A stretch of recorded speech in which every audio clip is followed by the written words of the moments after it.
ஆன்மீகம் ஆனந்தம் சேனலுக்கு உங்களை அன்போடு வரவேற்கிறேன். ஆதிசங்கரர் அருளிய சௌந்தரிய லகரியில் 65வது ஸ்லோகத்தையும் அதற்குரிய மகிமையையும் இந்த பதிவில் நாம் பார்க்கலாம். ஒவ்வொரு ஸ்லோகத்திற்கும் ஒவ்வொரு பலன் இருப்பது போல இந்த ஸ்லோகத்தினை துதிப்பதினால் அனைவரையும் வசீகரித்து எளிதாக வெற்றி பெற முடியும். ஸ்ரீ குருப்யோ நமஹ. ரணே ஜித்வா தைத்யான் अपहृतशिरस्त्रैकवचिभिः निवृत्तैश्चण्डांशत्रिपुरहर निर्माल्य विशाकेन्द्रोपेन्द्रैः शशिविशदकर्पूरशकला विलीयन्ते मातस्तव वदनताम्बूलकबलाः. இந்த ஸ்லோகத்திற்குரிய தமிழ் விளக்கத்தை பார்க்கலாம். சூரபத்மன், தாரகன், சிம்ஹமுகன் ஆகிய அரக்கர்கள் தேவர்களுக்கு தீராத துயரத்தை ஏற்படுத்தி கொண்டிருந்தனர். அத்தருணத்தில் தேவர்களை அவ்வசுரர்களிடமிருந்து காக்கும் பொருட்டு சுப்பிரமணியரை தேவசேனாதிபதியாக முடிசூட்டுவித்தனர். குமாரசுவாமியும் அசுரர்களை அழிக்க பராசக்தியை வழிபட்டு அவரது அம்சமாக சக்தி ஆயுதத்தை பெற்று அரக்கர்களை அழித்து வெற்றி வாகை சூடிக்கொண்டார்.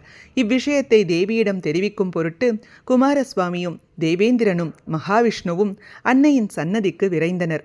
மரியாதை நிமித்தமாக தங்களின் தலையணிகளை களைந்து கையில் பிடித்தபடி கவசங்களை அணிந்தவர்களாய் வந்த மூவரும் திரிபுராந்தகரான ஈசனின் சண்டிகேஸ்வரரின் சிவ நிர்மால்யத்தில் மனம் செலுத்தாதவர்களாய் அம்பிகையின் முன் சென்று செய்தி தெரிவிக்கவும், அப்போது வாயில் சந்திரன் போன்று வெண்மையான பச்சை கற்பூர துகள்களோடு கூடிய சுவாசனை மிகுந்த தாம்பூலத்தை சுவைத்து கொண்டிருந்த ஜெகன்மாதா அதனை மூவருக்கும் பிரசாதமாக கொடுத்தருளினாள்.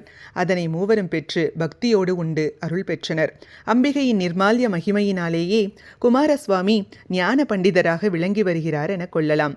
இவ்விதம் தேவியை உபாசிப்பவர்கள் சகல வித்யைகளிலும் தேர்ந்தவராய் தேவியின் பரிபூர்ண கட்டாட்சத்தை பெற்று வாழ்வார்கள்.